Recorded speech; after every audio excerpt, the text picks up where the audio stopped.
कुलदेवी मंदिर बनाने का विचार आपके भीतर में कब प्रकट हुआ?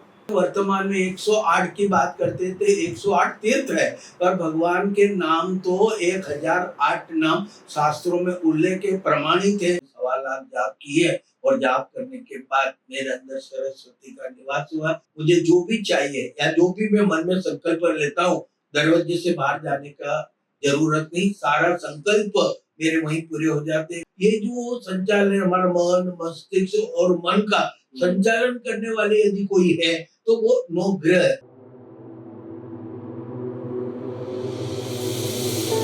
प्रणाम, जय जिनेन्द्र, नमस्कार। आप सभी का बहुत बहुत स्वागत है। विश्व भर के अंदर जैन अनुष्ठान एक ऐसा प्लेटफॉर्म बन चुका है कि जहां पर वर्तमान समय की हर समस्या का समाधान मिलता है। आज आप ऐसे परम पवित्र गच्छाधिपति गुरुदेव के श्री चरणों के अंदर है, मुझे गुरुदेव लेखेंद्र सुरेश्वर जी महाराजा, कि जिन्होंने मंत्र के अंदर, ज्योतिष के अंदर, वास्तु के अंदर, अगोचर विश्व के अंदर और परमात्मा को ध्यान पद्धति से अपने भविष्य को कैसे उज्जवल बना सकते हैं, इसलिए एक पूरा पॉडकास्ट के अंदर लगभग आप सभी के जीवन के अंदर गुरुदेव प्रकाश डालने वाले हैं। तो सभी लोग दोनों हाथ जोड़ करके साहिब जी को मथे नोंदामी कमेंट में लिखते हुए, आज लाभ पाचम का दिन है। हम लोग विश्व का एक ऐसी पवित्र शक्तिपीठ के अंदर विराजमान है कि जहाँ पर चारों तरफ प्रभु है, बीच के अंदर आप हो। इसी अद्भुत 1008 पार्षद परमात्मा का विशिष्ट महिमा मंद धाम, शक्ति धाम, कुलदेवी मंदिर बनाने का विचार आपके भीतर में कब प्रकट हुआ? हमारे पूज्य गुरुदेव मुनिराज श्री लक्ष्मी विजय जी महाराज साहेब पारसनाथ भगवान के अत्यंत आराधक थे, राज राजेश्वरी माँ भगवती के परम साधक थे और उन्होंने अपने जीवन काल के अंदर पालीताना चातुर्मास विक्रम संवत 2026 के अंदर उन्होंने राज राजेश्वरी और पारसनाथ भगवान के उन्होंने सवा लाख जाप किए और राज राजेश्वरी उनको प्रकट हुई और उनको आशीर्वाद दिया और उन्होंने माँ से ऐसा कुछ भी नहीं मांगा, परंतु उनके मन के अंदर एक भाव जगे थे कि माँ का पूर्ण रूप जो है मुझे दर्शन दे। तो माँ ने उनको पूर्ण रूप का दर्शन दिया 24 हाथ से। तो हमने 1994 के अंदर शंकेश्वर महातीर्थ के अंदर पार्श्व पद्मावती शक्ति पीठ की हमने वहाँ पर स्थापना की और उनका एक और ये संकल्प था कि 1008 पार्श्वनाथ भगवान का मंदिर बनाने का भी उनका एक जो आशीर्वाद था, आदेश था। तो वो हमने बहुत प्रयास किए, परंतु हमें 1008 नाम मिलने में बड़ी कठिनाई हुई थी, क्योंकि एक शास्त्रीय विषय था। यदि बनाने के पहले अपने पास शास्त्रों का प्रमाण होना चाहिए कि भाई पारसनाथ के 1008 नाम, क्योंकि लोगों को 108 नाम का ही जो है विशेष करके मालूम है, ज्ञात है, परंतु 1008 नाम का मालूम नहीं था। तो हमने कहा कि इसके लिए प्रयास किया गया और हमने इतिहास को खोजा, तीर्थमाला करके ग्रंथ उसको खोजा, कई ग्रंथ खोजते खोजते प्रयास करते करते हमें 1008 नाम की उपलब्धि हुई और हमने ये संकल्प लिया कि हम जो है यहाँ पर 1008 पार्श्वनाथ भगवान का भव्य दिव्य अलौकिक और अद्भुत और अनूठा और विश्व के अंदर अद्वितीय मंदिर बनाने का हमारा भाव जगा और हमारे गुरुदेव की जो भावना थी उसको पूर्ण करने का भी हमारा एक संकल्प था। परंतु हमने शास्त्र को खोजा तो कई लोग कहने लगे कि ऐसा नहीं हो सकता। मैंने कहा क्योंकि भगवान पारसनाथ धरती पर विचरण कर रहे थे और उसके बाद पारसनाथ के निर्माण के बाद 250 वर्ष के बाद महावीर का जन्म हुआ। तो 250 सालों तक भगवान पारसनाथ का शासन चला और पारसनाथ की महिमा अत्यंत थी। वो पुरुषार्थदानी थे, प्रत्यक्ष प्रभावी थे, विघ्न हरते। उनके नाम स्मरण मात्र से आपत्ति विपत्ति संकट और दुख सारे दूर हो जाते थे। ऐसा तो कई लोगों ने अपनी गोत्रों के नाम से बनाए, कई अपने नाम से बनाए, कोई गांव के नाम से बनाए। ऐसे 1008 नाम जब पारसनाथ के निर्माण के बाद जगह जगह मंदिर बने। कुछ मंदिरों का अस्तित्व था और कुछ मंदिरों का अस्तित्व नहीं था। नामों का अस्तित्व नहीं था। तो हमारी अंतर में भाव थी कि भगवान पारसनाथ के 1008 नाम सदा शाश्वत रहे, विद्यमान रहे और इतिहास के अंदर इन नामों का उल्लेख रहे और लोगों को ये मालूम पड़े कि 1008 नाम है। जो अपन वर्तमान में 108 की बात करते थे, 108 तीर्थ है, पर भगवान के नाम तो 1008 नाम शास्त्रों में उल्लेख है, प्रमाणित है। और हमने कई आचार्य भगवंतों को ये इस विषय में बात की तो उन्होंने कहा 1008 नाम थे और ये मंदिर बनना चाहिए। हमने सभी आचार्य भगवंतों की सलाह मशविरा करके, क्योंकि ये एक इतिहास की बात थी, इतिहास को झुटला नहीं सकते कि कहीं से नाम लाए, कहाँ से लाए, ऐसे ही बना दिया। तो हमने इतिहास को खोजा किया, प्रमाणित किया, आगमों से प्रमाणित करके फिर हमने इसका 2018 के अंदर हमने यहाँ पर 504 का शिलान्यास किया और उसके बाद में 2019 के अंदर हमने फिर 504 का शिलान्यास किया। काम तीव्र गति से चालू किया, बीच में 2 साल कोरोना काल चला और 22 और 23 के अंदर मंदिर को संपूर्ण रूप से निर्मित करके 2024 के 31 जनवरी 2024 के दिन हजारों की तादाद में 250 साधु साथी, 6 आचार्य भगवंत, 250 साधु साथी और 40 से 50 हजार श्रावक श्राविकाओं की उपस्थिति के अंदर इसकी भव्य दिव्य प्रतिष्ठा की। भगवान महावीर के इतिहास को जब हम पढ़ते हैं तो आचार्य भगवंतों ने जो अंजन सलाका कराई है, इतिहास सिर्फ 900 जिन बिंबों की अंजन सलाका का इतिहास मिलता है, पर 1444 जिन बिंबों की अंजन सलाका का इतिहास कहीं नहीं मिला। ये पूरे भगवान महावीर के 2600 सालों के इतिहास के बाद 1444 बिंबों की एक साथ के अंदर अंजन सलाका करने का और प्रतिष्ठा करने का भाग्य मुझे मिला। ये देव गुरु धर्म की कृपा, गुरु के आशीर्वाद से मिला। तो 2600 सालों के इतिहास में पहली बार 1444 जिन बिंबों की अंजन सलाका हुई है और आज 2 वर्ष हो गए, हजारों की तादाद के अंदर यहाँ पर लोग आ रहे हैं, दर्शन कर रहे हैं, पूजन कर रहे हैं, वंदन कर रहे हैं। और आज पूरे विश्व के अंदर ये तीर्थ चर्चित है, प्रचित है और कम समय बहुत ऊंचाई को छुआ। शंखेश्वर तीर्थ में आने वाले 100% लोग यहाँ पर आते हैं। इस वर्ष करीबन 3600 साधु साध्वी आए और 38 आचार्य भगवान पधारे।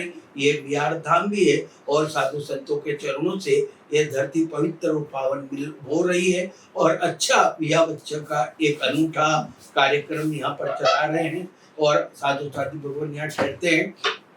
रात्रि के समय ये मंदिर एक अलौकिक दिखता है, अद्भुत दिखता और ऐसा लगता है दिव्य लोग। यहाँ पर ऐसी रोशनी, ऐसी लाइट लगाई गई है। आज का जमाने के अंदर आकर्षण होता है तो आज की युवा पीढ़ी उस आकर्षण के हिसाब से आती है, वहाँ को देखने के लिए आती है। ऐसा क्या चीज है तो युवा पीढ़ी को जोड़ने के लिए उसकी सुंदरता, भव्यता और दिव्यता का ध्यान में रख कर के यहाँ पर रात्रि के अंदर जो लाइट होती है, शाम को 7 बजे से लेकर 9 बजे तक, जब मंदिर एक स्वर्ग तुल्य दिखता है, जैसे अपन स्वर्ग में बैठे। ये मंत्र हमने श्री यंत्र के आकार में बनाया और जो श्री यंत्र के आकार में जो मंदिर बनते हैं वहाँ सुख समृद्धि और जनता का आवागमन होता है, धन का भी आवागमन होता है। श्री यंत्र का मतलब है जो लक्ष्मी को देने वाला और यश को देने वाला, कीर्ति को देने वाला और उन्नति को करने वाला। ऐसे श्री यंत्र के आकार पर इस मंदिर का हमने निर्माण किया और आज ये मंदिर जैन समाज के अंदर कम समय में बहुत ऊंचाई को छुआ। और यहाँ जो लोग आते हैं नागेश्वर भगवान की प्रतिमा को देख करके साक्षात विभूत जो आत्मभूत हो जाते हैं और श्रद्धा और भक्ति जगती है। और यहाँ अभी तक जो है 2 साल हो गए इस मंदिर को बने को, पर बिना चढ़ाव से आरती आज दिन तक नहीं उतरी। इतनी पब्लिक, इतने श्रावक श्राविका, साधु साधु भगवान यहाँ पर पधारते हैं, आशीर्वाद मिलता है। और चतुर्वेद श्री संत के आशीर्वाद से ये मंदिर अपने आप में अलौकिक बना। सब आप लोगों के सहयोग से ये बना है और ये इतिहास हमने बनाया है। ये इतिहास हमेशा बना रहेगा। हम नहीं रहेंगे, आप नहीं रहेंगे, पर ये मंदिर और ये इतिहास हमेशा कायम रहेगा।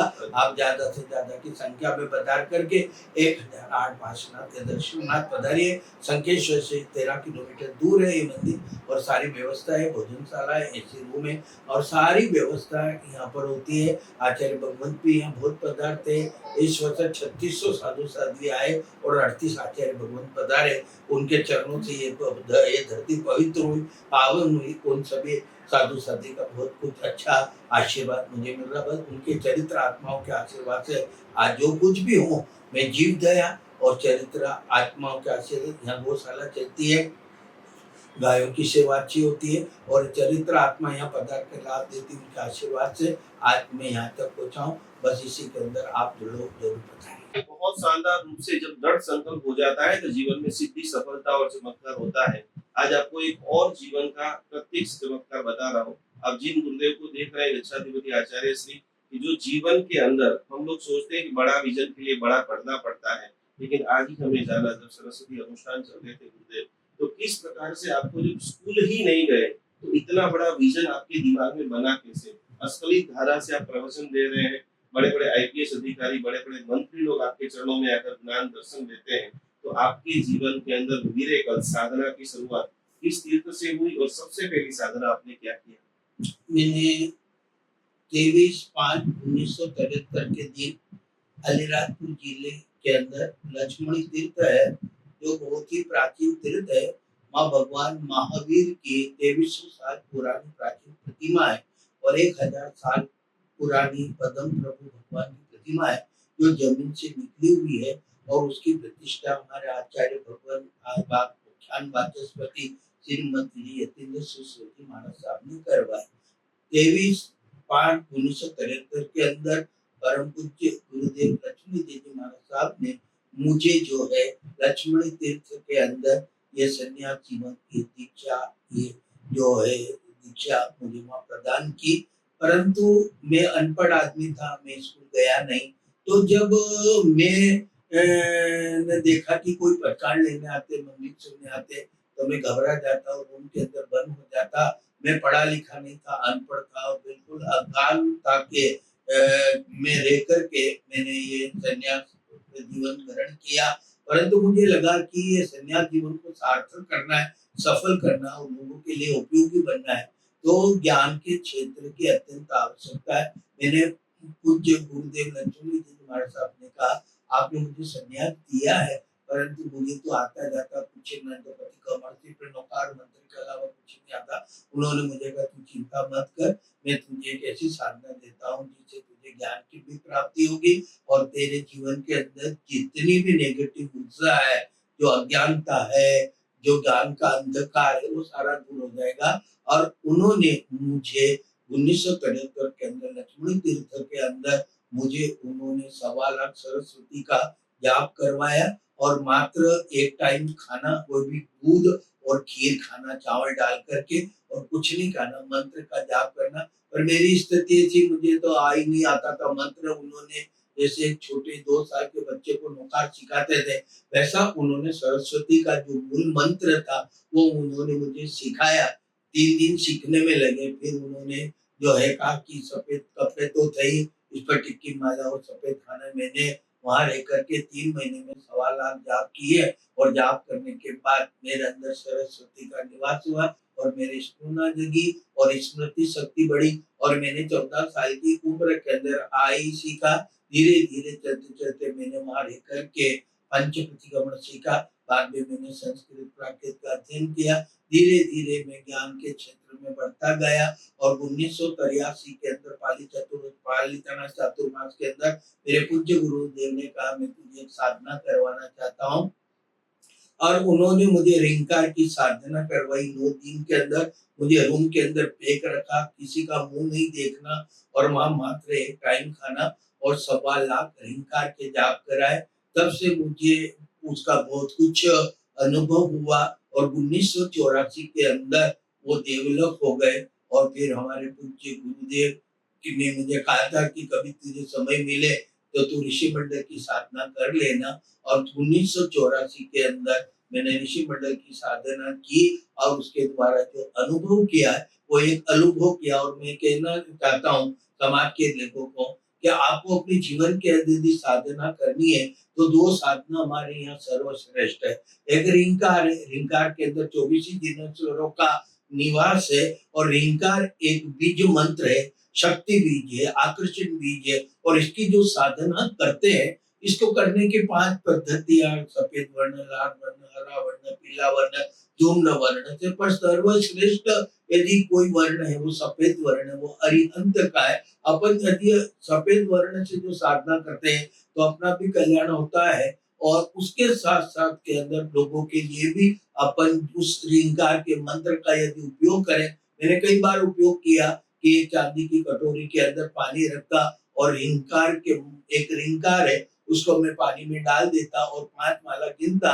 चाहे कोई भी उपद्रव यंत्र का हो, भूतों का हो, चाहे बाहर का हो, चाहे कोई भी हो, वो दूर हो जाता। 3 दिन तक मैं पानी पिलाता, 3-3 दिन प्रयोग करता था, और उसके रिजल्ट मुझे अच्छे मिले। और मैंने जो चाहा, जो मैंने सोचा, वो ऋंकार की कृपा से साधना की। हमारे जैन परंपरा में ऋंकार साधना मतलब 24 जिनेश्वरों की साधना बताई गई है, और अलग अलग पद्धति से करते हैं। मुझे आज जेठ 1983 से लगेगा आज दिन तक मैं ऋंकार की साधना कर रहा हूँ। आसुद महीने, चैत्र महीने में 100 साल जाप करके, और मैंने कई लोगों को इस क्षेत्र के अंदर जो पात्र है, योग्य है, उनको भी मैंने साधना करवाई है, और उन्होंने भी इसका अनुभव किया। क्योंकि ये इतनी शक्तिशाली साधना है कि हर व्यक्ति को अपन इसको नहीं करवा सकते।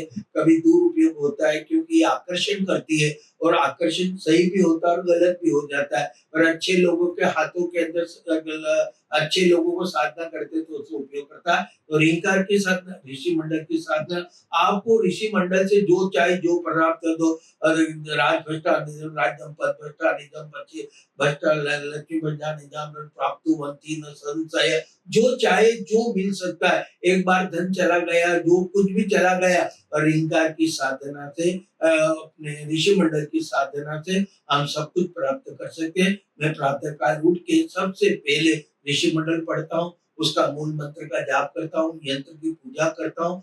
और आज मैं जिस साधना रूम में बैठता हूँ, मुझे जो भी चाहिए या जो भी मैं मन में संकल्प लेता हूँ, दरवाजे से बाहर जाने का जरूरत नहीं। सारा संकल्प मेरे वहीं पूरे हो जाते हैं। मेरी जो भावना होती है कि मुझे ये योजना डालनी हो, ये काम करना है, वहां बाहर जाने की जो ऋषि मंडल और इनकार ऐसे हमारे हैं कि जो आप लोग भी करें अपने जीवन के अंदर। सुयोग्य यदि गुरु मिल जाए तो जरूर उनके साथ में रह के ऋंकार की साधना, उसका मंत्र है ओम ह्रीम अरहम नमः। इतना श्रेष्ठ मंत्र है, और ये सिद्ध चक्र यंत्र का मूल मंत्र भी है। और इसकी साधना यदि आप करें तो आप अपने जीवन के अंदर बहुत कुछ उपलब्ध हो सकते हैं। असफल है, आपको सफलता मिलेगी, आपका करियर बनेगा, आपके जीवन में सुख शांति और समृद्धि का अनुभव होगा, और आप इतनी ऊंचाई पे पहुंच जाएंगे, सोच नहीं सकते। जैसे मेरा जैसा अनपढ़ व्यक्ति, आज मैं ये तो नहीं कहना चाहता अहंकार की कोई बात नहीं, पर आज जो मैंने कम समय में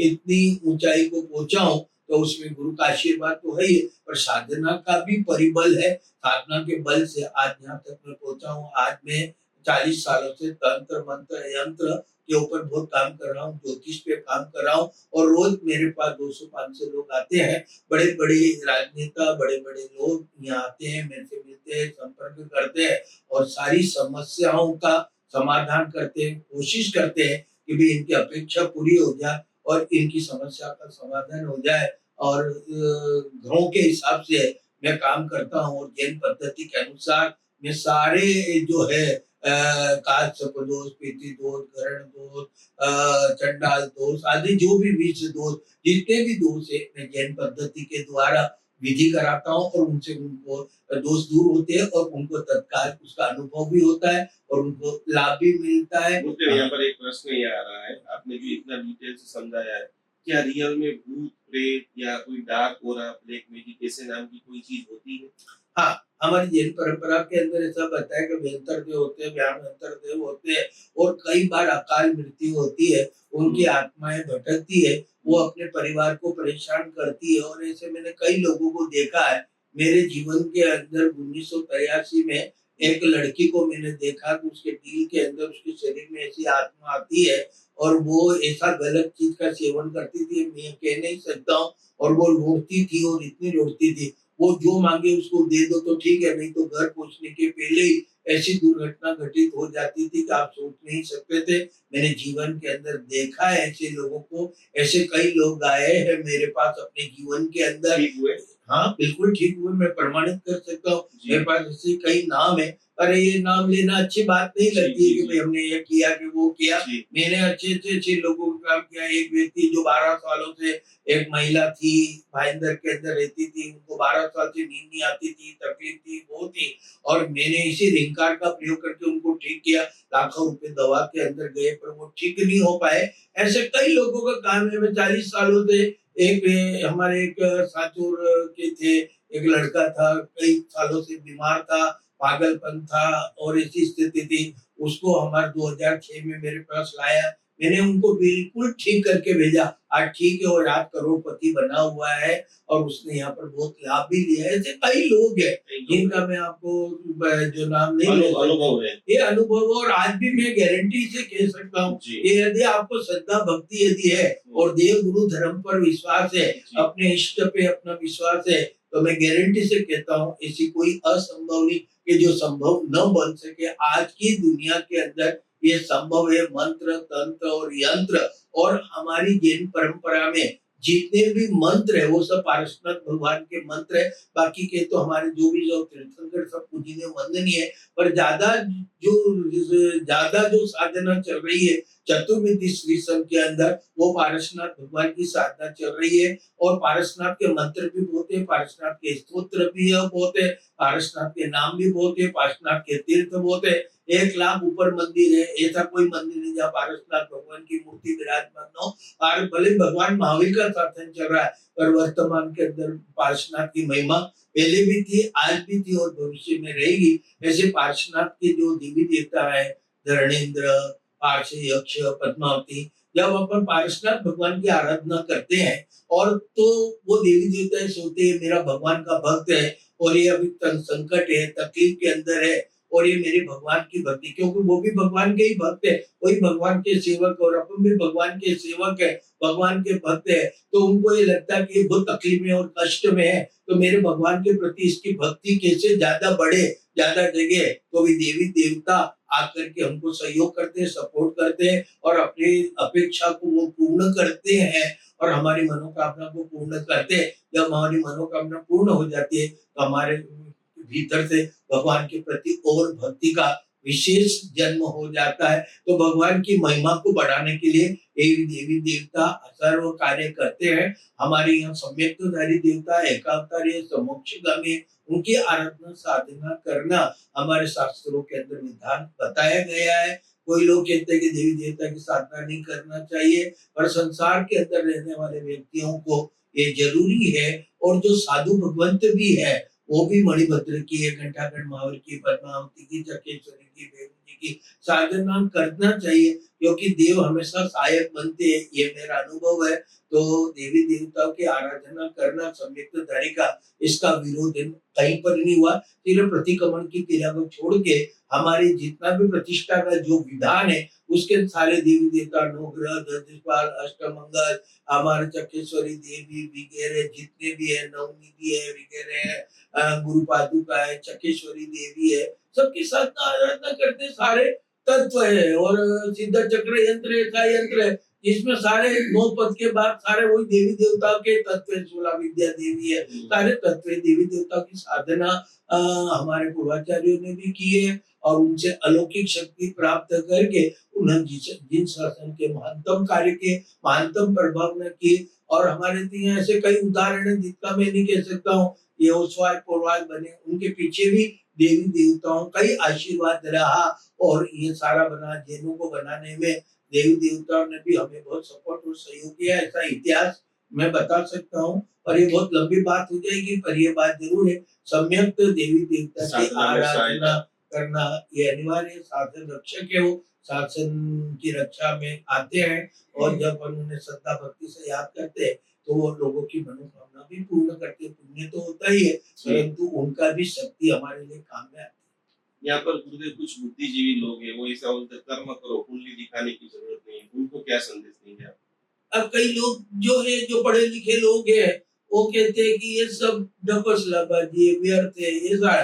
परंतु मेरा ये अनुभव कि हमारा जो संचालन होता है कर्म तो अपनी जगह यही है, पर हम्म, हमारा आर्थिक, सामाजिक, पारिवारिक ये जो संचालन है, हमारा मन, मस्तिष्क और मन का संचालन करने वाले यदि कोई है तो वो नौ ग्रह है। जब हमारा जैसे आपके शुक्र की दशा चल रही है, शुक्र आपका तुला का है, वृषभ का, तो आपका टाइम बहुत बढ़िया चलेगा, आप बहुत पैसा कमा। अब शनि की महादशा आ गई, शनि आपका मेष का नीच का है और गड्डी में जाके बैठा, तो उस समय सारी आर्थिक स्थितियां जैसे 7.5 चलती है, तो हमने कई लोगों को देखा 40 सालों से, ये जब 7.5 चलती है तो ऐसा पीरियड आता है कि जितना जीवन में कमाया वो 7 वर्षों के अंदर चला जाता है। तो यदि शनि तुला का है, स्वगृह है, तो वो लाभ देता है, इतना हानि नहीं करता। पर उस समय जब भी ऐसी दशाएं चले तो हमारे यहाँ तीर्थंकर की आराधना करने का वर्णन किया हुआ है, मिलता है हमारे जैसे शनि की सारा मुनि सब स्वामी है, राहु है तो निमिनाथ है, केतु है तो पार्श्वनाथ भगवान है।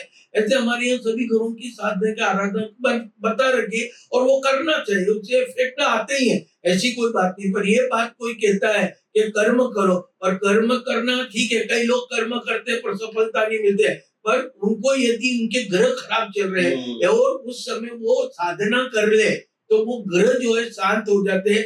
उनका इतना जरूर मैंने अनुभव किया कि आपको जो फायदा हो न हो, पर वो नुकसान से, उनके आराधना से बच सकते हैं। इसलिए मन, मस्तिष्क और शरीर हमारे आर्थिक, सामाजिक, पारिवारिक, शारीरिक ये जो संचालन करते हैं ये गुरु के हिसाब से होते हैं। जब अच्छी गुरु की महादशा चलती, गुरु मीन का हो तो बहुत ही, कर्क का हो तो बहुत अच्छा फायदा भी देता है, ऐसी कोई बात नहीं है। कोई का व्यक्ति का एक जैसा समय नहीं रहता है, घरों के द्वारा संचालित है। मैंने ऐसे लोग देखे कि उनके घर अच्छे चले तो बहुत टॉप चले, जब खराब दशा आई तो वो एकदम नीचे आके खड़े हो गए। कुछ ही समय के बाद वो ऐसा लगने के जिनके पास सपना था। तो घरों का है, और ये ज्योतिष शास्त्र आज से नहीं है, जैन परंपरा में 45 आगम में भी ज्योतिष का वर्णन, चंद्र प्रज्ञा, सूर्य प्रज्ञा नाम के ग्रंथ है, ज्योतिष है। और आप तो ये जाने तो हमारे प्रतिष्ठा कल्प के अंदर 9 ग्रह का पूजन का मंत्रों का विधान तो हमारे यहाँ पे भी बताए गए। ऐसी बात नहीं कि नहीं है कि हमने 9 ग्रहों को स्वीकार नहीं किया, किया। हमारे कई मंत्र है जिसमें 9 ग्रहों का नाम भी आते हैं। और अभी तो मैंने तो 9 ग्रह के पूरे 40 बना दिए हैं, हेड लगा के, सूर्य के, शनि के, केतु के, राहु के, मंगल के, सभी 9 ग्रह के मैंने 40 बना दिए, और जैन पत्ती से और तीर्थंकर को जोड़ के बनाए। ये तीर्थंकरों का पहला जैसे पूरा, जैसे अभी शनि मैंने मुनीश स्वामी 40 बनाया, तो उसके अंदर हमने विशेष कर मुनीश स्वामी भगवान का वर्णन किया। बाद में जाके जो है ओम ह्रीम श्री शनि मुनीश स्वामी ने नमः मम शनिग्रहम शांति रक्षम कुरुकुरुतुरा तीर्थंकर को जोड़ करके हमने, क्योंकि ये सब उनके ही सेवक है, इसलिए उनका भगवान का नाम लेंगे तो वो हमारा बुरा करेंगे नहीं, अच्छा ही करेंगे, क्योंकि उनको मालूम है कि मेरे भगवान की साधना करता है और इसको मैं तकलीफ नहीं दूंगा। तो ये मंत्र, तंत्र, यंत्र आज से नहीं है, हमारे पूर्वाचार्यों ने ऐसे कई ग्रंथ लिखे, मंत्र तंत्र पर है। भक्तांबर आप क्या देख लिए, भक्तांबर के अंदर पूरा क्या, पूरा के पूरा मंत्र तंत्र यंत्र से भरा हुआ। अब मेरे अनुभव है, आज मैं 45 सालों से भक्तांबर का पाठ करता हूँ। जब तक मैं भक्तांबर का पाठ नहीं करता हूँ मेरे को बेचैन, और मैं भक्तांबर का पाठ करता हूँ और मैं बोल दूं मुझे ये काम करना है, तो भक्तांबर के पाठ का इतना मैंने प्रभाव देखा आदिनाथ भगवान की स्तुति का, कि मैं भक्तांबर का पाठ नहीं करूं तो मेरा उस दिन बहुत खराब। आज मैंने 45 साल से अखंड भक्तांबर का पाठ कर रहा हूँ। एक मेरा ऋषि मंडल, मेरे आज 45 साल हो गए, रेखा की साधना भी मेरे को 40 साल के ऊपर हो गए। तो ये साधना निरंतर करना चाहिए, पाठ निरंतर करना चाहिए। 2 दिन किया चाहते हो तो रिजल्ट नहीं मिलते, आप रोज करिए। और ये सात्विक साधना और जैन परंपरा की जितनी भी साधना, ये लोग का भी कल्याण करती है और पर लोग का भी कल्याण करती है। यहाँ पे भी अपना जो भौतिक सुख मिलता है और ऊपर जाकर के हमारी सदगति होती है। तो जैन मंत्रों का अत्यंत प्रभाव है और इनको करना चाहिए। और सर्वश्रेष्ठ यदि कोई मंत्र है, ओम ह्रीम अरहम नमः, ये सर्वश्रेष्ठ मंत्र है, मंत्रों का सम्राट है, मंत्रों का राजा है। और इस मंत्र के आप 1.25 लाख जाप कर लो तो आपके जीवन के अंदर कहीं भटकने की जरूरत नहीं है, कहीं जाने की जरूरत नहीं है, कहीं माथा टेकने की जरूरत नहीं है। और जैन कुल में जन्म लेने वाले व्यक्ति को देव गुरु धर्म को छोड़ के अन्यत्र कहीं नहीं जाना चाहिए। हमारे जैन मंत्रों के अंदर बहुत शक्ति भरी हुई है। एक शांतिकरम स्तोत्र है हमारी जैन परंपरा के अंदर, यदि आप पाठ करो आपको नींद नहीं आती है, डर लगता है, तो शाम के समय सोते समय उसका 7 बार पाठ कर लो, आपका भय भी चला जाएगा, आपका डर भी चला जाएगा, आपको जो खराब सपने हैं वो भी चले जाएंगे और आपको अनिद्रा की तकलीफ है 7 बार पाठ करके सो जाओ और आपको नींद आने लगेगी। मैंने नागदा चतुर्मास के अंदर एक महिला थी 20 साल से नींद की गोली लेती थी, तो मैंने कहा कि 20 साल से गोली के बाद नहीं लेती, नींद नहीं है, 2-2 3-3 देती है, तो उसके शारीरिक स्थिति पूरी बिगड़ गई। तो मैंने कहा शक्तिकरण का पाठ कर और वो रोज शाम को सोते समय शक्तिकरण का पाठ करी। उसने 27 दिन तक मैंने कहा तू कर, जैसा ही 27 दिन होने लगे धीरे धीरे वो गोली छूट गए और बिल्कुल स्वस्थ हो गए। हमारी जैन परंपरा में ऐसे 9 स्मरण है, एक स्मरण अद्भुत है, शक्तिशाली है और प्रभावशाली भी है और उनको करना चाहिए। नौकार मंत्र भी हमारा महान प्रभावशाली मंत्र है।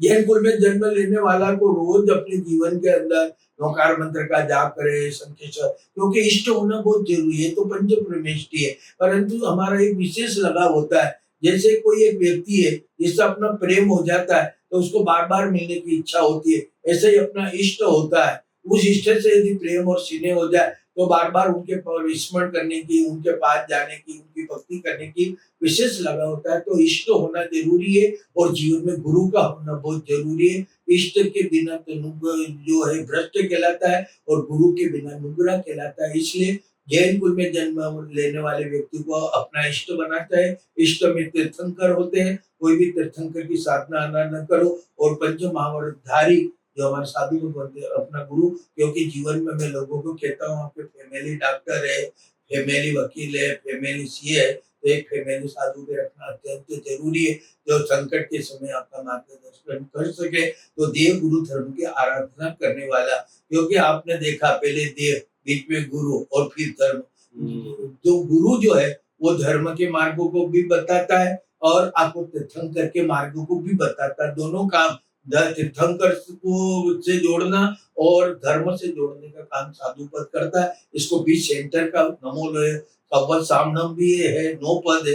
उन 9 पदों का यदि महत्वपूर्ण यदि कोई पद है तो नमो लय सब सावणम है, क्योंकि आचार्य उपाध्याय ये तो डिग्री है, पर तीर्थंकर बनने के पहले उनको साधु बनना चाहिए। तो जीवन के अंदर जैन परंपरा के अनुसार कोई भी गुरु अपने जीवन में होना जरूरी है, ताकि हमारे संकट के समय, दुख के समय, कोई भी समय आपका मार्गदर्शन करके आपको धर्म के मार्ग पर जोड़े और आपको इसे आराधना बताए कि जिनके कारण सारे दुख, सारे कष्ट, सारे आपत्ति होते टले। आराधना साधना जैन धर्म के अंदर बहुत बताई गई है और सब लोगों को धर्म करना चाहिए, क्योंकि मेरा अनुभव है कि प्रेम के कारण आदमी जिंदा है और धर्म के कारण सुखी है। इसलिए परिवार में प्रेम भी होना चाहिए और हर परिवार में धर्म की साधना है, और जो धर्म करता है वो जीवन में कभी दुखी नहीं होता। दुखी हो भी जाए तो वो दुख ज्यादा समय नहीं रहता है। इसलिए अपने घरों में हमारे होना, धर्म की आराधना होना अत्यंत जरूरी। हमारे गुरुदेव बहुत सारे दर्शकों के सवाल है, उनको अपन एक लाइन के अंदर देंगे। हर घर के अंदर बीमारियां गुरुदेव बढ़ गई है, इसको आप कैसे देखते हैं और कौन सी ऐसी शुरुआत आज आपका वीडियो देखते ही स्टार्ट करें? किसी के घर में 4 गोलियां है, किसी के घर में 5 गोलियां है, सुबह में गोलियां है, रात को गोलियां है। कोई ऐसा स्तोत्र या कोई ऐसी टेक्निक है जिनसे आदमी स्वस्थ रहे? अभी वर्तमान समय के अंदर क्या है कि लोगों का जितना भी खान पीन वगैरह जो है वो बिल्कुल अलग पद्धति का हो चुका है। जी। और उसके कारण क्या होता है कि अभी जितना भी अनाज पका है जिसमें दवाइयों का, केमिकलों का बहुत उपयोग किया जा रहा है और वो हमारे शरीर में जाकर के कई प्रकार की बीमारियां विद्यमान करती है। कैंसर होता है, हार्ट अटैक होता है, कई प्रकार की बीमारी होती है। अभी जो खान पान जो है वो हमारा बिल्कुल अच्छा नहीं, और जैसा अन्न खाते वैसा मन होता है। तो अभी अन्न जो खा रहे हैं वो बिल्कुल केमिकल का खा रहे हैं, जिसके कारण हमारे शरीर के अंदर कई प्रकार की बीमारियां हो रही है। सारे पुरानी पद्धति गली चली गई और पाश्चात्य परंपरा आने से हमारे हेल्थ पे, खाने पीने का बहुत इफेक्ट होता है। तो उसके लिए क्या करना चाहिए, जितना बने शुद्ध खाओ, क्योंकि जैसा खाएंगे वैसे विचार पैदा होंगे।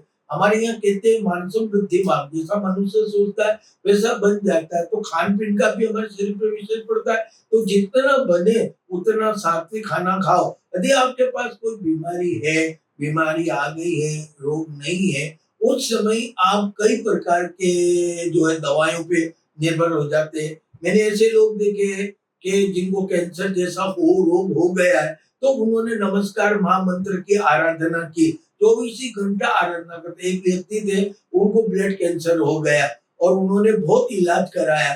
जब डॉक्टर ने बोल दिया कि अब आप अंतिम चरण में है, अंतिम समय आ गया है, तो उसने कहा मरना ही है तो मैं आराधना करके क्यों मरूं। उन्होंने नौकार मंत्र की आराधना की, साधना की, पार्श्वनाथ के जाप किए, वो धर्म के जाप किए। तो एक दिन ऐसा हुआ कि उनके ब्लड कैंसर ही खत्म हो गया और वो बिल्कुल अच्छे हो गए। और अभी थोड़े दिन पहले ही वो राजकोट के अंदर रहते, वो देवलोक हो गए, सारी बीमारियां दूर हो गई। मेरे पास आज से 25 साल पहले 1995 के अंदर एक लड़की को लेके आया, उसको भी ब्लड कैंसर था। तो वो बोले बाप जी हमने बहुत इलाज करा, मैंने उसको पारसनाथ भगवान की ओर धर्म की साधना करवाई। मैंने कहा तुझे निरंतर करना है और ये साधना करेगी और श्रद्धा भक्ति से पारसनाथ को याद करेगी, जाप करेगी। मैंने उसे 2-3 जाप दिए और वो करती रही।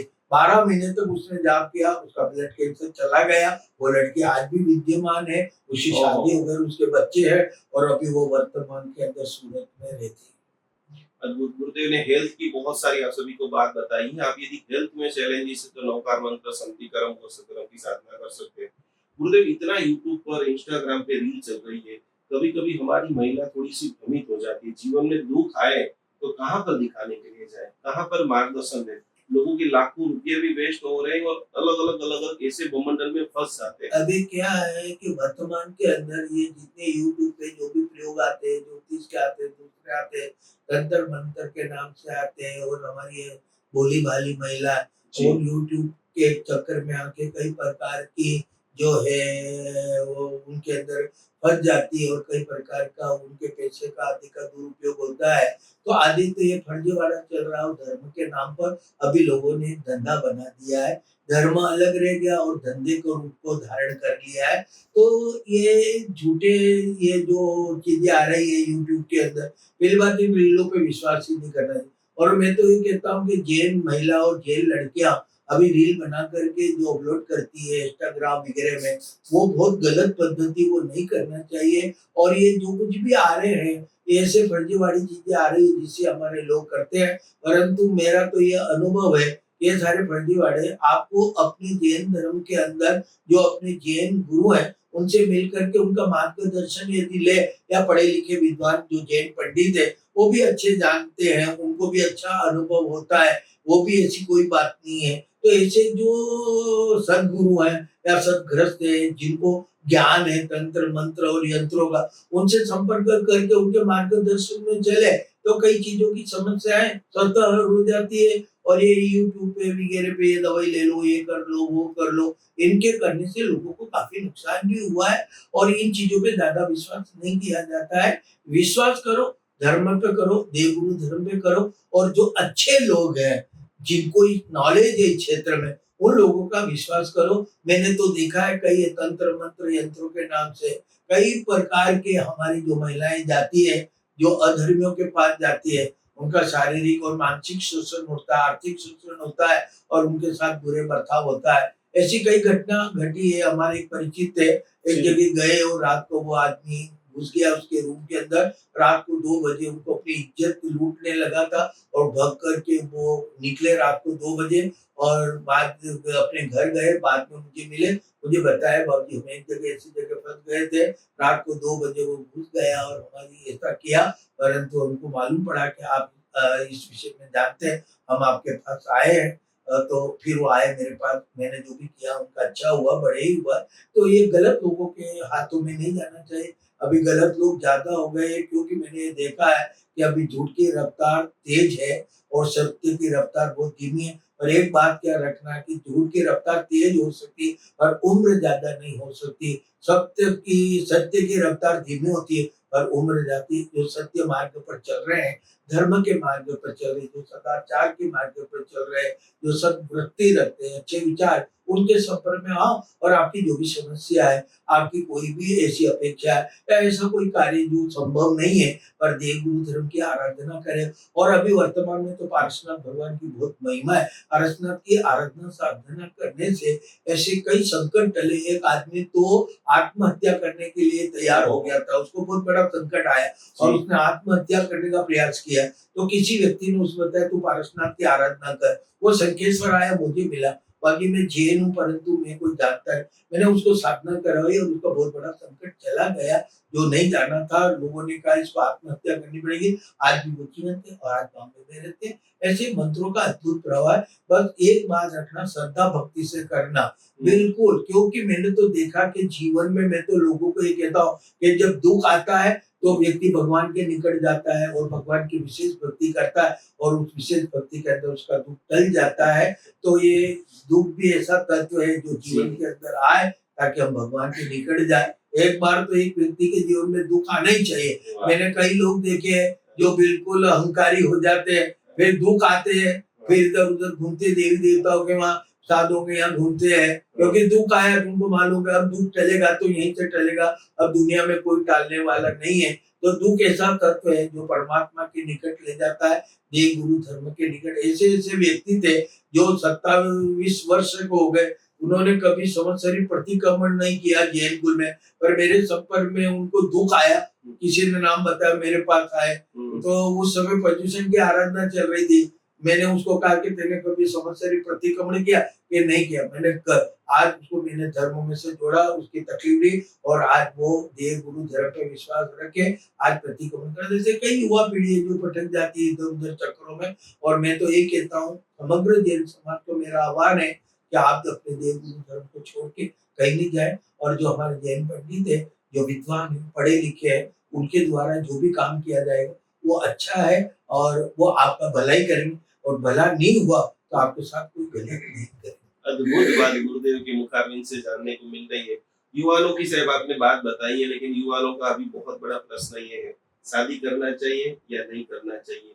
अच्छे लोगों की शादियां हो नहीं रही है और कुछ लोग जो है वो शादी के बंधन में कहीं पर इधर उधर फंस जाते हैं। रिलेशनशिप एक पारिवारिक जो श्रावक श्राविका का धर्म है, वर्तमान युग को आप कैसे देखते हैं? आजकल शादियों जो रुक चुकी है, या तो बच्चे जो विदेश जाते हैं यहाँ पर कभी आते नहीं है, इससे जैन शासन के ऊपर कितना बड़ा खतरा है? ऐसा है कि वर्तमान समय में जो मैं दृष्टिपात करता हूँ जी सामाजिक जीवन पे, तो मुझे कई बार ऐसा लगता है कि जैन समाज के जो पूर्व के जो नियम थे, सामाजिक बंधन थे, वो सारे बंधन वर्तमान के अंदर समाप्त हो चुके हैं और हमारे बच्चे बच्चे एकदम स्वतंत्र हो गए समाज का बंधन न होने के कारण।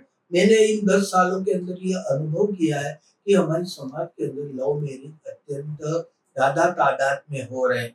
हमारी लड़कियां अन्य समाज में जा रही है और वहां जाकर के वो अपना जीवन जी रही है। कई लोगों के साथ, कई लड़कियों के साथ में गलत व्यवहार भी हुआ, उन्होंने छोड़ा, फिर आए, फिर गए, बिगड़े। तो ये जो वर्तमान के अंदर ये जो लव मैरिज, क्योंकि मेरा अनुभव है कि 90% ये लव मैरिज चल रहा है और ये गलत है और गलत लोगों के हाथों में अपनी बेटियां जा रही, तो उनको बचाना चाहिए। पहले जमाने के अंदर यदि एक सगाई टूट जाती थी तो पूरे परिवार को गांव से बंद कर देते थे, कोई व्यवहार नहीं रखते थे, तो दूसरे विचार करते थे कि सगाई कैसे छोड़ी जाए। और अभी वर्तमान के अंदर मेरे पास जो पत्रिका आ रही है उस 100 में से 90 पत्रिका तो सिर्फ शादी ब्याह की आ रही है। हमारी लड़कियां 42 साल की, 36 साल की, 35 साल की, और इन लड़कियों को पढ़ा लिखा के होशियार, पढ़ाओ अच्छी बात है, परंतु हमने उनको जैन संस्कार देने का कभी प्रयास नहीं किया, क्योंकि उनको हम दे देते। दूसरी समाज के लोग क्या पढ़े लिखाते हैं, सब कुछ करते हैं, पर अपने धर्म के नियमों को उनको समझाते हैं।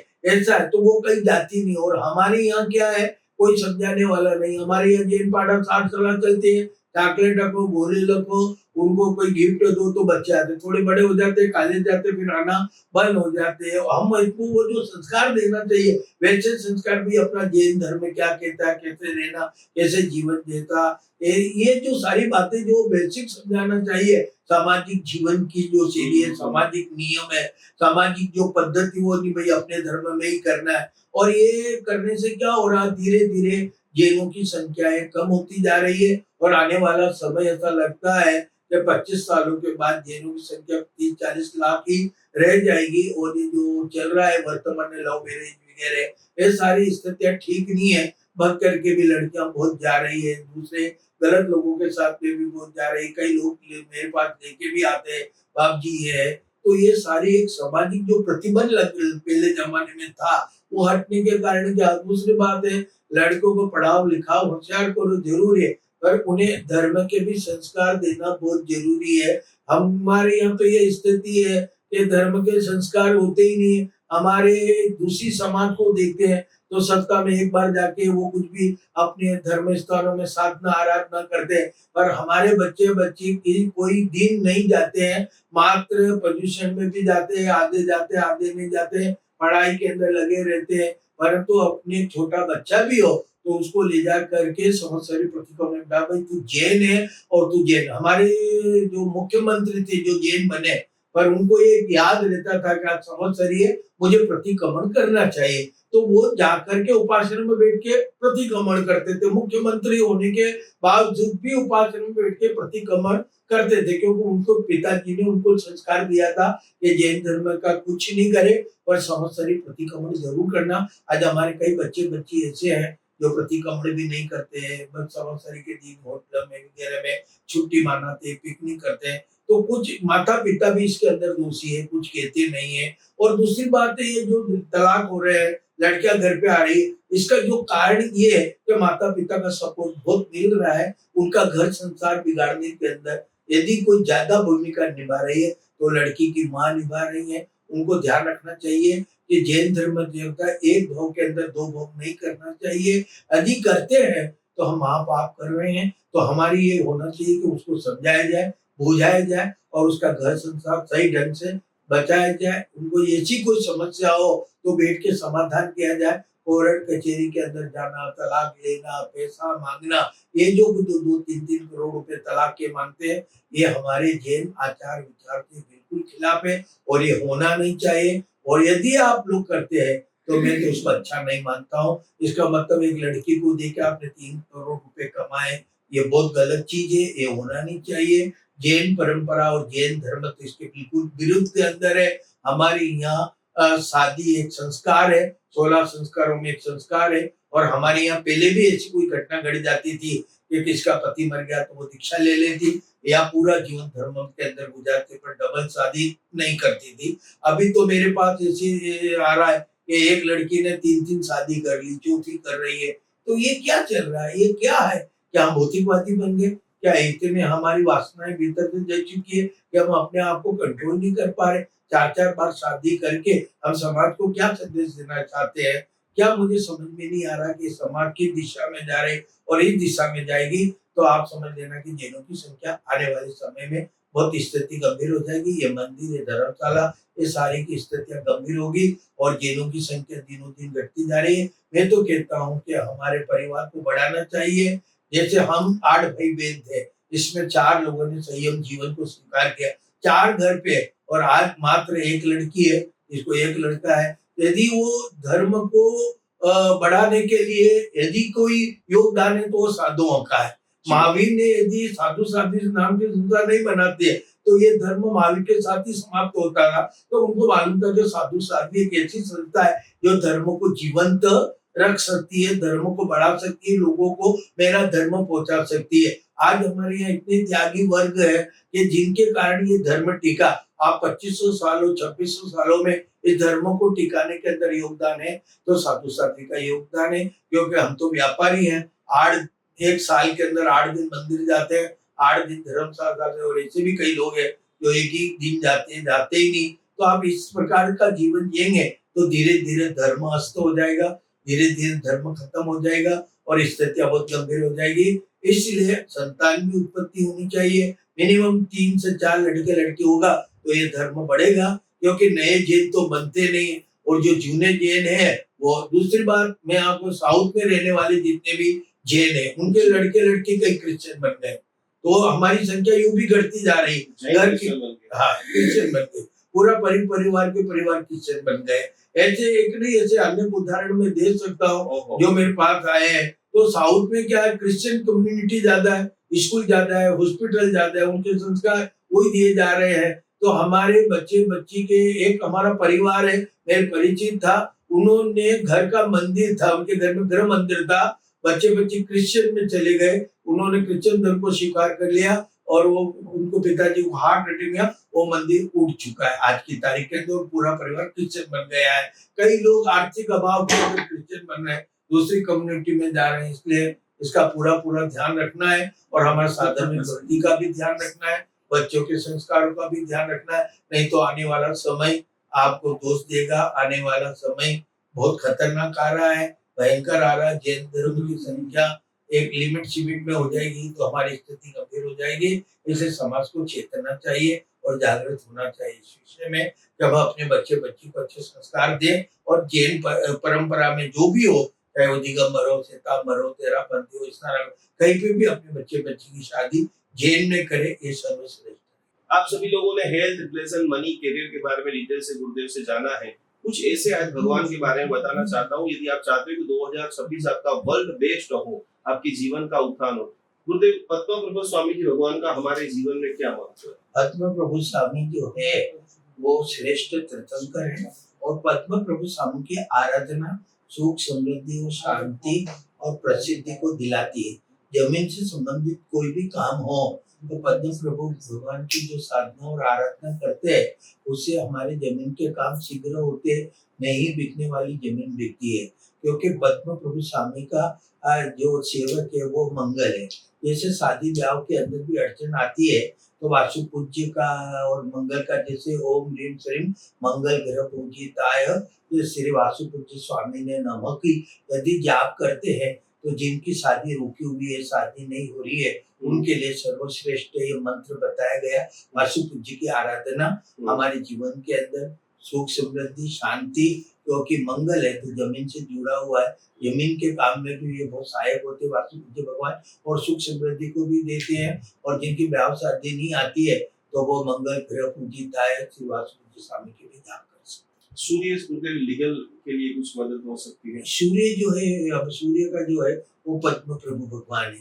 तो सूर्य का क्या है, ऊर्जा देने वाले, एनर्जी, पावर देने वाले हैं। तो हम यदि पद्म प्रभु भगवान की साधना आराधना यदि हम करते हैं तो हमारा सूर्य मजबूत होता है। और सूर्य जिसका मजबूत है वो अपने जीवन में सफल होता है। और जो शेयर बाजार के अंदर काम करते हैं, सट्टे के बाजार में काम करते हैं, यदि सूर्य उसका यदि मजबूत है तो उसको वहां सफलता मिलती है। तो हमारे यहाँ मंत्र बताएगा, ओम श्री सूर्य ग्रह पूजित है पद्म प्रभु स्वामी ने नमः का जाप करने से हमारा सूर्य मजबूत होता है। और सूर्य की साधना के लिए यदि सूर्य आपका कमजोर है तो आप पद्म प्रभु भगवान की साधना करने से आपको सफलता भी मिलती है और ऊर्जा भी मिलेगी।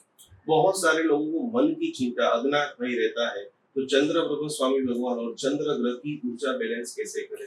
अब चंद्र प्रभु भगवान क्या थी, चंद्र क्या मन का कारक है, हमारे मन को डिस्टर्ब करता है। जैसे 8वें घर में चंद्रमा हो, 12वें घर में चंद्रमा, यदि आपका चंद्र कमजोर है तो हमारे यहाँ पर बताएगा ओम ह्रीम श्रीम चंद्र ग्रह पूजित है चंद्र प्रभु स्वामी ने नमः का यदि आप जाप करते हैं तो आपका चंद्र बल बढ़ता है। और जिनका चंद्र कमजोर होता है तो उनको जो बीज आती है उसके बीज के दर्शन करने चाहिए चंद्रमा के।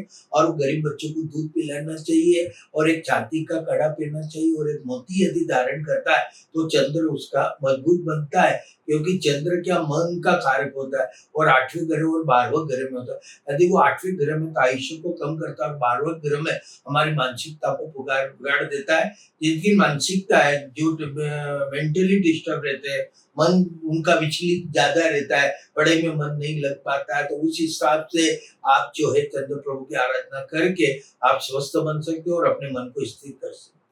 विमलनाथ भगवान और बुध ग्रह मनुष्य जीवन के लिए कितना उपयोगी है? बुध ग्रह जो हमारा व्यापार का और बुद्धि का मालिक है। जिनका व्यापार नहीं चलता और जिसकी बुद्धि कमजोर है और तीक्ष्ण बुद्धि नहीं है और मंद बुद्धि है, उसके लिए हमारे यहाँ 9 ग्रह के अंदर बुध को जो है व्यापार का एवं बुद्धि का मालिक माना गया है। यदि अपना व्यापार अच्छा चले और हमारी बुद्धि तीक्ष्ण बने, हमारी मेधावी बने, उसके लिए हमारे यहाँ जाप बताया ओम ह्रीम श्री बुध ग्रह पूजिताय चंद्र प्रभु स्वामी ने विमलनाथ स्वामी ने नमः का जाप बताया गया है। तो विमलनाथ स्वामी की साधना करने से बुध ग्रह मजबूत होता है, व्यापार की वृद्धि होती है और बुद्धि की भी वृद्धि होती है। गुरु जी, आजकल बहुत सारे लोगों की पत्रिका में चंडाल योग दिखता है, तो आदिनाथ भगवान और गुरु का कनेक्शन कैसे जीवन में स्टेबिलिटी ला सकता है? चंडाल, मैंने कई पत्रिका में चंडाल दोष देकर वो गुरु और राहु का साथ में रहते हैं तो वो चंडाल योग बनता है। तो हम विशेष करके आदिनाथ भगवान की आराधना कराते हैं। यदि गुरु आपका मजबूत हो जाए, गुरु प्रबल हो जाए, तो फिर राहु इतना आपका कुछ है। जिसका गुरु बलवान है उसका सब कुछ बलवान है। तो हम गुरु के लिए क्या करते हैं, जो गुरु को बलवान करने के लिए आदिनाथ ओम ह्रीम श्री गुरु ग्रह पूजिताय आदिनाथाय नमः और आदिनाथ भगवान की आराधना साधना कराते हैं और गुरु का भी जाप करवाते हैं। यदि गुरु की साधना करें और कोकराट का नग पहने तो जरूर जो है गुरु अपना बलवान होता है। और उसका पीले कलर का गुरु आता, पोखराज नग बोलते हैं, और अपनी तर्जनी उंगली के अंदर राइट हैंड में उसको पहना जाता है। तो आदिनाथ भगवान की आराधना करने से गुरु ग्रह मजबूत बनता है। गुरुदेव, आपके पास से साल में 1000-1500 लोग रत्न की प्रतिमा लेके जाते हैं, तो उसमें गुरु ग्रह की रत्न की प्रतिमा भी इफेक्ट करती है मनुष्य हाँ पे? बिल्कुल, जितने भी 9 ग्रह की जो प्रतिमा है उनके अलग अलग वर्ण है।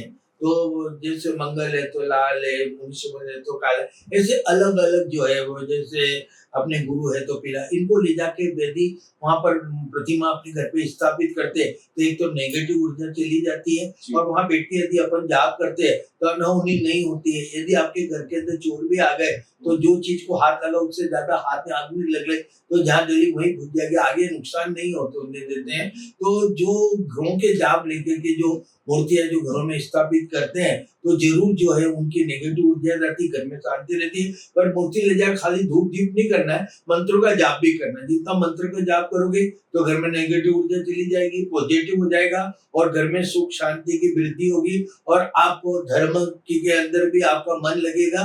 तो ये जो आदिनाथ भगवान जो है ये गुरु ग्रह उनका सेवक है।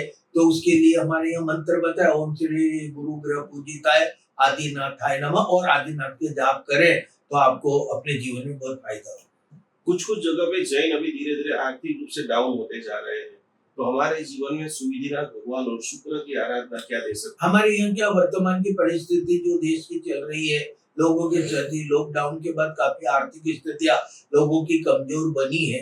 परंतु मेरा ये अनुभव है कि जैन इतिहास में जैन समाज जो है 2 कारणों से सुखी है। तो जीव दया के कारण और एक चरित्र आत्माओं के आशीर्वाद से सुखी है। तो जीव दया भी करना चाहिए और चरित्र आत्माओं का आशीर्वाद लेना चाहिए। अब रही आपकी व्यापार की स्थितियां आपकी कमजोर बन रही है और आर्थिक स्थिति ठीक नहीं चल रही है, तो हमारे यहाँ पर क्या है कि शुक्र जो है वो भौतिकवादी है। जैसे कार, बंगला, मोटर, व्यापार, सुख, संपत्ति, ये जो देने वाला है ये जो है शुक्र ग्रह, ये भौतिकवादी है। इसके लिए हमारे यहाँ बताया गया ओम ह्रीम श्रीम शुक्र ग्रह पूजिताय सुधीनाथ नमः का जाप करते हैं तो सुख समृद्धि और व्यापार की वृद्धि होती है। तो ये ग्रह के जाप करने से, और इसका जो सुधीनाथ भगवान का चालीसा भी है वो भी हम देते हैं, और उसको पढ़ने से व्यापार की वृद्धि, धन की वृद्धि, भौतिक सुख साधनों की वृद्धि में अभिवृद्धि होती है।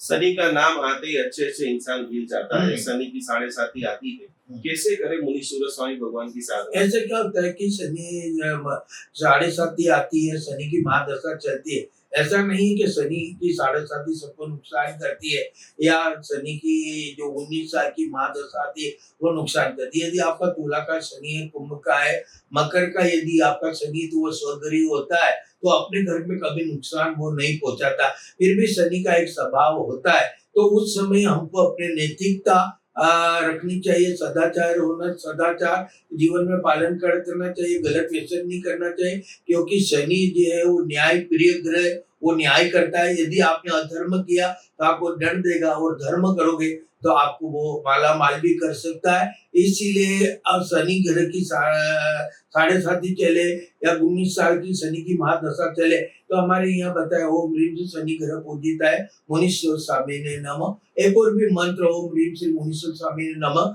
मम शनि ग्रह शांति रक्षाम कुरु स्वा का भी जाप करते हैं। और शनिवार के दिन मुनीश्वर स्वामी भगवान की अष्टप्रकारी पूजा करना चाहिए, शनि यंत्र रखना चाहिए, उसकी भी साधना करना चाहिए। तो शनि ग्रह जो है आपको शांति देगा। और मेरा यह अनुभव है, यदि आप धर्म की आराधना करते हैं 7.5 के समय या 19 साल की महादशा के अंदर, तो शनि जो है यदि आप अच्छा जीवन जिएंगे, सदाचार का जीवन जिए, न्याय का जीवन जिएंगे, अन्याय नहीं करेंगे, तो वो धर्म में आराधना करेंगे तो शनि कभी आपको नुकसान नहीं करेगा। और 7.5 चले तो मुनीश्वर स्वामी भगवान की आराधना करने से 7.5 से होने वाले जो इफेक्ट है, जो प्रभाव है, वो कम हो जाते हैं और लगभग जो है नुकसान से तो बच ही जाते हैं। 2026 गुरुदेव आ रहा है, राहु रड़ावे, क्या करें नेमिनाथ भगवान की आराधना कि राहु हमारे के हाँ, तो राहु ग्रह जो है ये बड़ा महत्वपूर्ण ग्रह है, ये छाया ग्रह माने जाते हैं। जी, और राहु भी एक ऐसी स्थिति है कि राहु आता है तो वो भी 18 साल की महादशा जैसा आता है। यदि वो राहु आपके अष्टम स्थान में, छठे स्थान में है, 12वें स्थान में है, तो किस स्थिति में है, कितनी डिग्री में है, यदि राहु जितनी डिग्री में है तो उसका कोई प्रभाव होने वाला नहीं है, वो कितना भी चले कुछ भी नहीं होगा। फिर भी राहु की दशा क्या करती है, धन क्षति करवाती है और राजकीय परेशानियां, सरकारी परेशानियां, कोर्ट कचहरियों के अंदर उलझा देते, जमीनों के विवाद में उलझा देते। ऐसे समय के अंदर हमारे यहाँ राहु को शांत करने के लिए नेमिनाथ भगवान की आराधना विशेष रूप से बताई गई है। ओम ह्रीम से राहु ग्रह पूजिताय नेमिनाथाय नमः का जाप करें और नेमिनाथ भगवान का जो तीर्थ है गिरनार पर एक बार जरूर जो है शनिवार के दिन जाके नेमिनाथ भगवान की पूजा करें तो आप, और फिर जो है उसका जो नग आते हैं वगैरह जो आते हैं गोमेद नग वगैरह वो पहने, और राहु ग्रह का जो चालीसा है हमारे पास नेमिनाथ भगवान का चालीसा उसका पठन करें तो राहु आपका कोई भी नुकसान नहीं कर सकता। ये मेरा अनुभव, और मैंने कई राहु की दशा में मैंने राहु नेमिनाथ भगवान का चालीसा या वो पढ़ रहे उनको कोई भी इफेक्ट नहीं हो रहा है। तो एक बात ध्यान रखना कि धर्म एक ऐसा तत्व है जो जीवन के अंदर हमेशा संरक्षण भी करता है और धर्म कभी व्यक्ति को दुखी नहीं होता है। धर्म साधना करने से व्यक्ति के जीवन में कोई भी आपत्तियां विपत्तियां और संकट तो टलते ही, बस एक थोड़ी सी आपके और हमारे जीवन में श्रद्धा आदि है परमात्मा के प्रति, तो ध्यान रखना कि उसका कोई नहीं करे, कुछ भी नहीं बिगाड़ सकता। अद्भुत बातें आप सभी लोग जान रहे हैं जो लाखों रुपया दुनिया में दे करके नहीं सीखने को मिल सकती है। आप प्रभु पार्श्वनाथ परमात्मा की गुरुदेव परम उपासक हैं। केतु ग्रह, केतु ग्रह जो बताया गया है, तो केतु ग्रह जो है वो पारसनाथ भगवान का सेवक माना गया है। यदि वो केतु ग्रह जो वो अध्यात्म का, संगीत का, कला का एक अच्छा, यदि वो 9वें स्थान में बैठा है तो व्यक्ति को धर्म से जोड़ता है, धर्म संगीत से जोड़ता है और धर्म और अध्यात्म से जोड़ता है।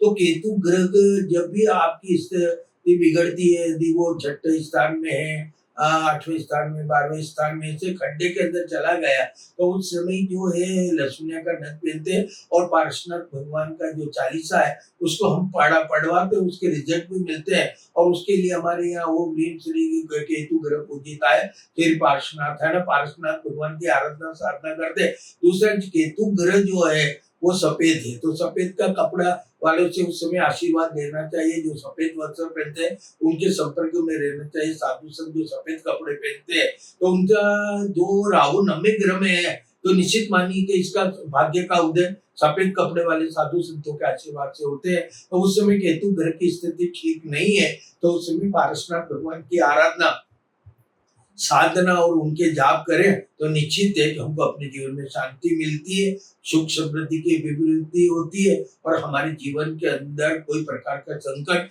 नहीं आता और भगवान पारसनाथ के स्मरण मात्र से ही सारे संकट टल जाते हैं। और पारसनाथ भगवान पुरुषादानी है। हमारे 24 तीर्थंकरों के अंदर श्रेष्ठ पुण्यशाली यदि कोई तीर्थंकर है पारसनाथ है, जिनका नाम लेने मात्र से ही सारे संकट, दुख, आपत्ति, विपत्ति टल जाती, आंधी और तूफान भी शांत हो जाते हैं। और कई प्रकार के जो विष, जैसे सांप काट खाया हो, बिच्छू काट खाया तो पार्श्वनाथ के जाप करते हैं तो कई प्रकार के झेर भी उतर जाते हैं। ऐसा मैंने 1-2 बार अनुभव भी किया हुआ है। तो पार्श्वनाथ भगवान की आराधना साधना श्रेष्ठ साधना है। और अभी तो वर्तमान में जो महिमा है वो पार्श्वनाथ भगवान की है और पार्श्वनाथ के 1008 नाम है और उनका तीर्थ बना हुआ है। तो भगवान की पार्श्वनाथ भगवान प्रत्यक्ष प्रभावी है और संकट हरण है, जगत पूज्य, विघ्न विनाशक है और त्रिलोक्य के अंदर वो शाश्वत तीर्थंकर है। उनकी आराधना साधना क्योंकि उनका अधिष्ठायी देव जागृत है, धरणेन्द्र पदवत और पार्थ यक्ष की साधना यदि हम करते हैं तो जरूर हमारी इच्छा पूर्ण होती है और विघ्न और बाधाओं से मुक्त बनते हैं। और केतु ग्रह का ये साधना करने के लिए पार्श्वनाथ भगवान का चालीसा बनाया हुआ है, उसको आप पढ़ो तो केतु ग्रह शांत होता है और आपको जो है वो हेल्प भी करेगा, दूसरी बात अशुद्धता से बचाएगा। आखिरी एक बात, जो इंडिया वाले हैं गुरुदेव वो तो इस तीर्थ की यात्रा करेंगे, पोष दशमी आ रही है, विदेश के, अमेरिका के, ऑस्ट्रेलिया के, लंदन के, दुबई के लोग हैं, क्या ऐसी पोष दशमी के 3 दिनों के अंदर साधना करके अपने आप के जीवन के अंदर खुशियों को आकर्षित करें? ऐसा क्या है कि हमारे यहाँ पर पार्श्वनाथ भगवान के अट्ठम तप का बहुत महत्व है। वो आज से नहीं है, श्री कृष्ण भगवान ने सर्वप्रथम बार अट्ठम किया था और उन्होंने पारसनाथ भगवान की प्रतिमा को पद्मावती से प्राप्त किया था। तब से हमारे अट्ठम की परंपरा चली आ रही है। अट्ठम एक ऐसी साधना है कि उसमें पारसनाथ भगवान के 12,500 जाप कर ले। ओम ह्रीम हरम श्री शंखेश्वर पार्श्वनाथाय नमः, ओम ह्रीम श्री धनेन्द्र पद्मावती परिपूजिताय हरम श्री शंखेश्वर पार्श्वनाथाय नमः के जाप करें। ओम ह्रीम श्री धनेन्द्र पद्मावती परिपूजिताय शं पार्श्वनाथ स्वामी मम घरे रिद्धिं जय विजय सब सौभाग्यम शांति रक्षाम कुरु कुरु स्वाहा। यदि अपन जाप कर लेते तो हमारी क्या है कि तप और जप एक जोड़ा है, इसको योग बोलते हैं। तो जब तप के साथ में यदि जप हो तो निश्चित सिद्धियां मिलती है। पर एक 12,500 जाप करने से पारसनाथ भगवान का मंत्र सिद्ध हो जाता है। फिर रोज एक माला गिनो। तो आप जैसे गाड़ी में बैठते, यहाँ बैठते, कहीं जाते हैं तो उसका नाम लेके यदि बैठे तो कई प्रकार के संकट आपत्ति चल जाती है। और अट्ठम का अद्भुत प्रभाव है।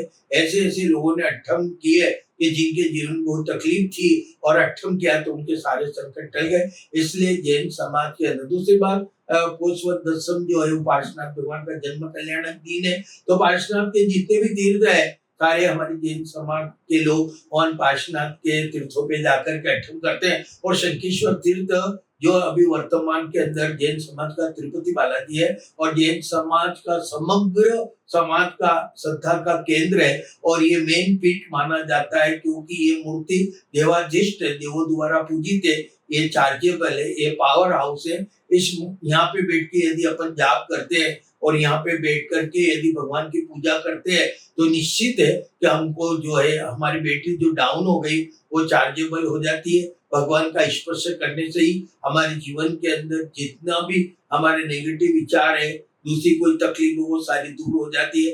भगवान के पक्षाल का बड़ा महत्व है। यदि वो अपने शरीर का एक छींटा भी उनका लग जाए तो रोग शोक से मुक्त, आदि व्याधि उपाधि से मुक्त बन सकते हैं। और अभी पार्श्वनाथ भगवान की तीर्थ शंखेश्वर की बहुत महिमा है। हजारों यहाँ पे 8 से 10,000 अट्ठम हो रहे हैं। 13, 14, 15 3 दिन के अट्ठम है। मेरी निश्रा के अंदर 13, 14, 15, 1,008 अट्ठम हम यहाँ करवाने जा रहे हैं और वो भव्य कार्यक्रम वहां पर रखा है। जिन भाग्यशालियों का अट्ठम करना हो, 3 दिन के उपास करना हो तो जरूर आइएगा। और इस धर्म अनुष्ठान के अंदर, इस पार्श्वनाथ भगवान के महानुष्ठान के अंदर 3 दिन पूजा होती है। हमारे यहाँ पर 108 पार्श्वनाथ भगवान की पूजा होती है, एक दिन जो है शंखेश्वर पार्श्वनाथ की पूजा होती है और एक दिन पद्मावती पूजन होती है। 3 दिन की पूजन और भक्ति महोत्सव चलता है। तो अभी अट्ठम का आयोजन यहाँ पर रखा गया है। हम प्रतिवर्ष हजारों अट्ठम करवाते हैं। तो जिन भाग्यशालियों को अट्ठम करके अपने जीवन में, मैं तो ये कहना चाहता हूँ कि जैन कुल में जन्म लिया तो एक बार अट्ठम जरूर करना चाहिए और वो भी शंखेश्वर की धरती पे करें ताकि जीवन में कोई संकट आपद विपत्ति नहीं आए और पार्श्वनाथ का आशीर्वाद यदि मिल जाए, कृपा उनकी बरस जाए तो फिर जीवन में मुड़ के देखने का बात। आखिरी गुरुदेव, हमारे जैन अनुष्ठान के लाखों दर्शक है जो भक्तामर का विश्व भर के अंदर प्रचार प्रसार कर रहे हैं और हम चाहते हैं कि विश्व में जहाँ जहाँ भी जैन है उन सभी को सादा समाधि और सदगति मिले। उनको एक आपका प्रेरणादायी संदेश। हमारे समाज के अंदर सुख शांति और समृद्धि की अभिवृद्धि करना है और हमारे जीवन को शांति में ही गुजारना है। तो जीवन के अंदर एक तत्व ऐसा है, वो धर्म तत्व है। और धर्म तत्व की साधना आराधना जीवन में प्रतिदिन होना चाहिए। रोज उठ करके भगवान का जो स्मरण करता है तो जीवन के अंदर कई प्रकार की आपत्ति विपत्तियां स्वतः टल जाती है। तो मेरा तो यही संदेश है कि जैन कुल में जन्म लेने वाले को सबसे पहले उठ करके भगवान का नाम ले, क्योंकि भगवान का नाम लेना ये भी एक उपासना है, ये भी एक साधना है। आप पूजा करो अच्छी बात है, मंदिर जाओ अच्छी बात है, नहीं जा सकते तो घर पे बैठ करके 24 घंटे होते हैं, 24 घंटे में से 24 मिनट भगवान के लिए निकालें, अपने लिए निकालें। और 24 मिनट आपको कुछ ही नहीं आता तो ओम ह्रीम अरहम के जाप करें तो उससे आपको जीवन के अंदर श्रेष्ठता भी प्राप्त होगी, सुख समृद्धि भी प्राप्त होगी। पर एक बात का ध्यान रखना कि जो भी साधना आराधना करे व्यसन मुक्त बन करके करे तो आपको ज्यादा लाभ मिलेगा। और अपने घर के अंदर प्रत्येक परिवार को ये मंत्र का जाप करवाने से आपके घर के अंदर हर प्रकार की सुख समृद्धि धन धान्य परिवार की अभिवृद्धि होगी और आपका मंगल होगा, आपका जय होगा, आपका विजय होगा, आपका कल्याण होगा, आपका यश कीर्ति पद प्रसिद्धि आपको प्राप्त होगी। इन्हीं मंगल कामनाओं के साथ हमारे नितिन गुरुजी जो भक्तामृत के बहुत बड़े हीलर है, जिन्होंने पूरे विश्व में भक्तामृत को घर घर तक पहुंचाने का जो भागीरथ काम किया। मेरा परिचय तो बहुत लंबे समय से था, पर अभी कुछ सितंबर महीने में अचानक आने का मिला और दुबई के अंदर भक्तांबर हीलर हीलिंग का कार्यक्रम रखा।